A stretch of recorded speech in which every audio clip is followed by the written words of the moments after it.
안녕하세요. 남간사관학원의 남간입니다. 오늘도 역시 이전 영상에 이어서 실기 파트를 계속 이어나가겠습니다. 여러분 시험에 요추천자도 자주 출제되는 문제 중에 하나요. 목적은 뭐냐? 뇌척수액을 검사 목적으로 채취하거나 뇌척수액 압력을 측정하거나 약물을 투여하기 위해서인데, 약물을 투여하기 위해서 하는 경우는 거의 없기 때문에 여러분 시험에 잘 출제되지도 않아요. 뇌척수액은 어디서 만들어지냐 혹은 어디로 흐르냐, 이런 문제도 시험에 잘 나오잖아요. 여러분, 뇌실에 맥락총에서 만들어지죠. 맥락총에서 만들어지고, 그리고 어디로 흐르냐, 지주막 하강을 흐른다. 요것도 시험에 잘 나오기 때문에 외우시는 김에 같이 지주막 하강을 흘러요. 그래서 여러분 요추천자를 할 때 지주막 하강까지 바늘을 삽입해야 되는 거죠. 방법을 보시면 척수는 어디까지 내려오냐, 요추 1, 2번까지 내려옵니다. 무슨 얘기냐, 간단하게 척추를 그려보면 이렇게 생겼어요. 이렇게 간단하게 그려요. 여기는 구멍이 있고 이 구멍을 통해 척수가 내려가는 거거든요. 어디까지? 요추 1, 2번까지. 그래서 그곳을 피해서, 왜냐하면 척수에 손상을 줄 수 있기 때문에, 그러면 신경마비 등의 부작용이 엄청 크게 나타날 수 있어서 그걸 피해서 3, 4번 사이에 천자를 하게 되는 거예요. 아프죠? 천자를 하게 된 경우 아플 수 있기 때문에 부분 마취를 하고 천자를 하게 됩니다. 뇌척수액은 지주막 하강을 흐르고 있고 뇌실의 맥락총에서 생성된다고 아까 이미 설명드렸죠. 자세는 새우등 자세를 취해서 요추 사이의 간격을 최대한 넓힌 다음에 뽑게 돼요. 척추뼈를 옆으로 그리게 되면 극돌기가 이렇게 생겼어요. 약간 이렇게 밑으로 휘었거든요. 그러면 밑에 춘 척추도 이렇게 생겼고, 이렇게 휘면 여러분이 이렇게 바늘을 찌르기 쉽지 않잖아요. 그래서 여러분이 새우등 자세를 취하게 되면 요게 척추가 요렇게 되고 요게 요렇게 틈이 벌어질 수 있잖아요. 두 개 사이가 요렇게 벌어질 수 있기 때문에 그 사이로 바늘을 집어넣기 용이하게 만든 자세가 새우등 자세예요. 그래서 요렇게 기억하시면 극돌기 때문이라는 거, 새우등 자세 기억하기 쉬우실 겁니다. 여러분 시험에 새우등 자세 잘 나와요. 요추천자의 부작용으로는 천자 후 두개 내압의 감소로 인해서 두통, 오심, 구토 증상이 올 수 있어요. 왜? 여러분이 척수를 빼냈잖아요. 그러다 보니까 두개 내압이 감소하고 이 균형이 잘 맞지 않아서 오는 증상이에요. 두통, 오심, 구토. 그래서 요추천자가 끝나면 척수액 유출을 막아야 돼요. 압박을 해줘야 되겠고, 그것 때문에 척수량의 평형을 회복하기 위해서 6시간 동안은 앙화이를 취해줘요. 그래서 여러분 시험에 이 앙화이도 시험에 아주 잘 출제됩니다. 소실된 뇌척수액 보충을 위해서 수분 섭취도 많이 하라고 권장돼요. 요추천자 어려운 거 없죠. 전신마취 수술 간호는 뭐 전, 중, 후가 있을 텐데 여러분 시험에 수술 중 간호는 거의 나올 일이 없어요. 그래서 전, 후 간호를 여기서 준비해 봤는데, 수술 전 간호는 피부 준비가 중요하겠죠. 그래서 복부 수술 시는 유두에서 서해부까지, 요것도 시험 문제에 나왔던 적이 있는 부분이고, 그래서 삭모를 시행해야 되고, 그리고 감염 위험성이 있는 매니큐어 등 이런 걸 다 지워야 돼요. 당연히 금식을 시행해야 되겠고, 필요하다면 관장도 실시할 수 있겠고, 유치도뇨관도 삽입할 수 있어요. 수술 당일에는 당연히 속옷을 탈의해야 됩니다. 꼭 수술 가운만 착용하도록 하고, 의치 및 보철, 기도를 막을 수 있기 때문에 꼭 제거해야 돼요. 심호흡 기침 등의 중요성과 방법, 그 외에 주의사항 등을 수술 전에 미리 교육해서 수술 후에 호흡기 간호를 할 수 있도록 사전에 교육해 줘야 되겠죠. 수술 후 간호를 보시면 기도 개방성, 호흡 양상 등 활력 징후 및 의식을 자주 확인해 주고, 의식이 있기 전까지는 머리를 옆으로 잘 돌려줘서 기도 흡인 등을 예방해야 되고요.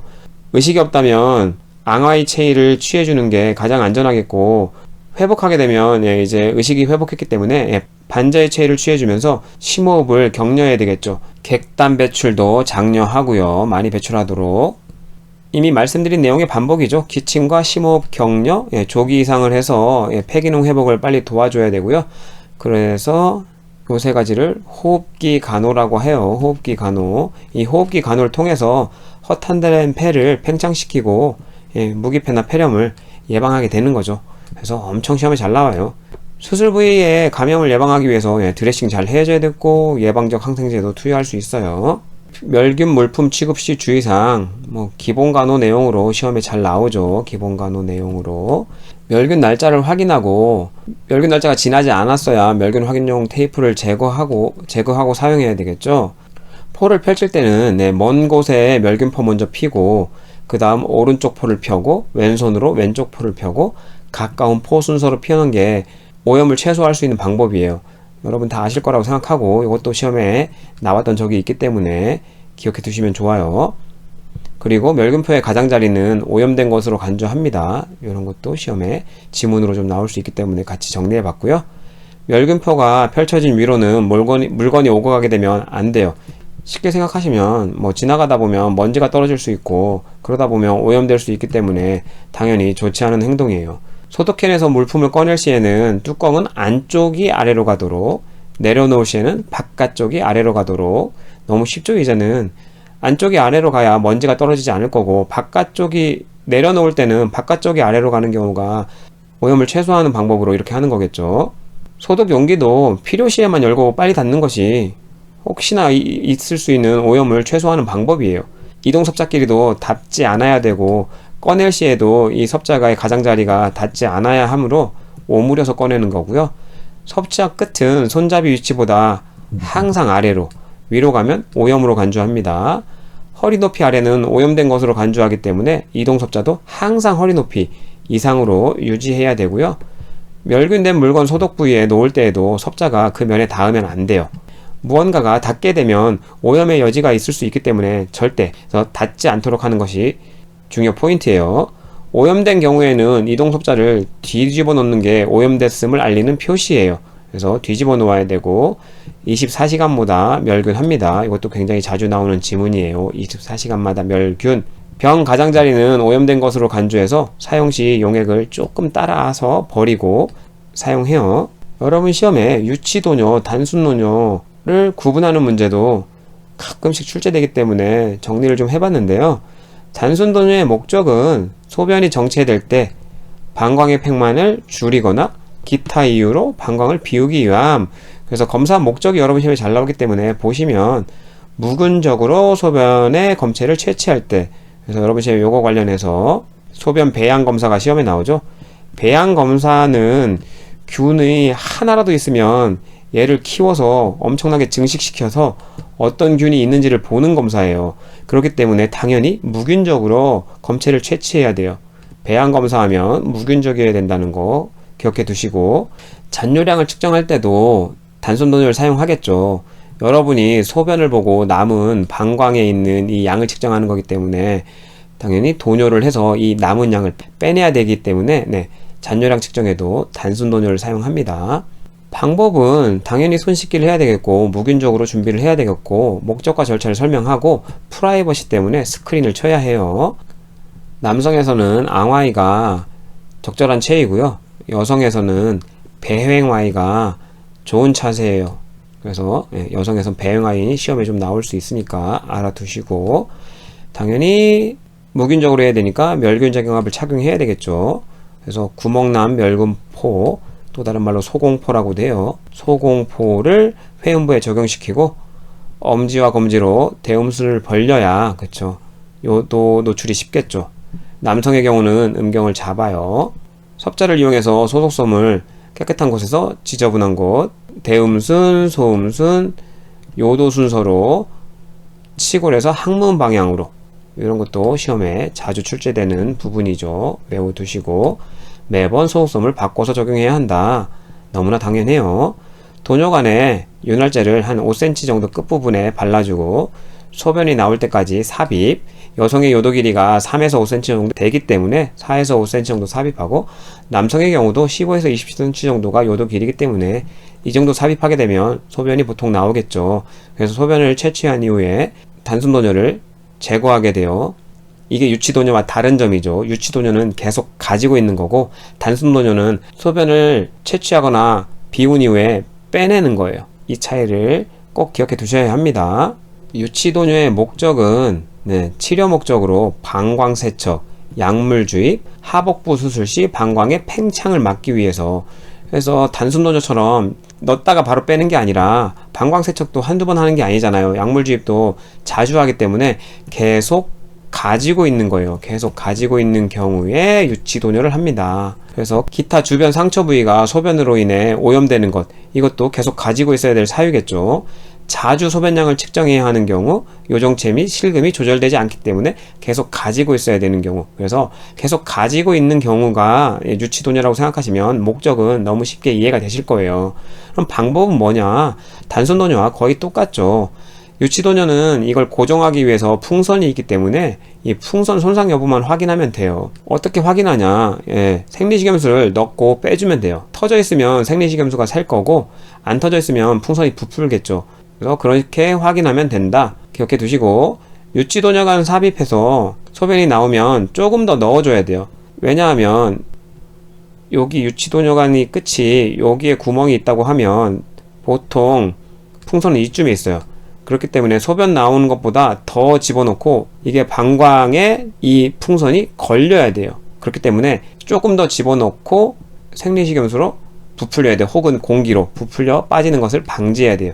여기에 걸려서 요도 밖으로 못 빠져나오게 되는 거예요.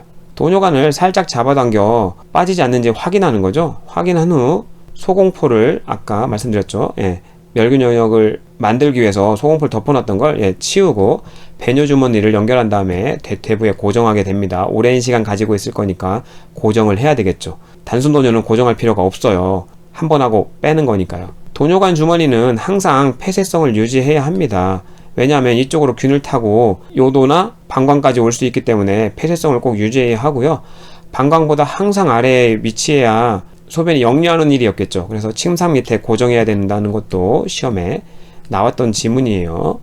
도뇨관 제거 시에는 주사기를 이용해서 풍선 내에 노말셀라인, 생리식염수를 제거해 준 후 뽑아야 되겠죠. 그리고 유치도뇨관에는 검체 채취구가 있어요. 아까 단순 도뇨에서는 무균적 방법으로 검체를 채취한다 그랬는데 여기 역시 무균적 방법으로 검체 채취구를 사용하면 되기 때문에 검체 채취구에 베타딘을 바르고 소독한 이후에 요배양 검사를 채취할 수 있어요. 그래서 이 검체 채취구가 있다. 유치도뇨에는 기억해 두실 필요가 있어요. 최근엔 이런 문제도 나왔었기 때문에요.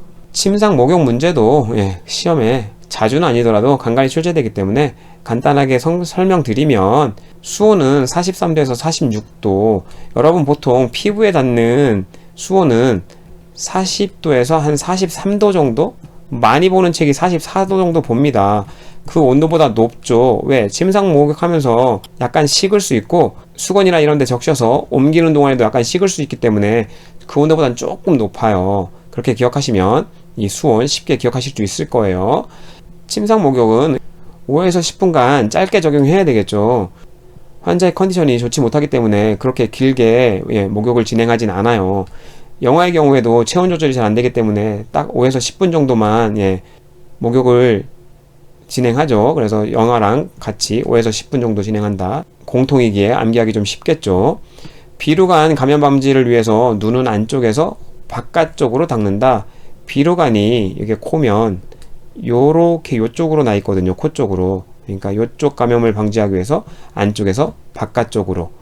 눈에 손상을 줄 수 있는 액체들이 눈에 튀었을 때도 물 흐르는 방향도 안쪽에서 바깥쪽이에서 무조건 안쪽에서 바깥쪽입니다. 눈은 기억해 두시고요. 배꼽을 중심으로 시계 방향에 따라 마사지 하듯이 복부를 씻고요. 사진은 말초에서 몸통 방향으로 시험에 엄청 잘 나오죠.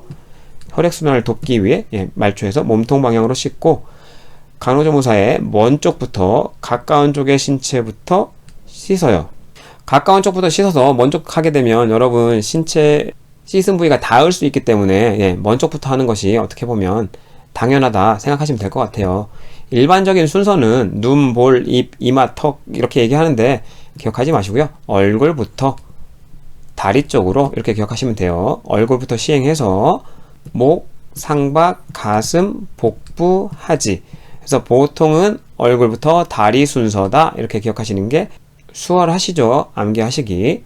그리고 가장 마지막에는 등과 음부를 여러분이 씻게 되는데 환자가 할 수 있다면 얼굴과 음부 정도는 환자에게 스스로 할 수 있도록 하는 게 환자의 자가 간호력을 올릴 수 있는 방안이기도 할 거예요.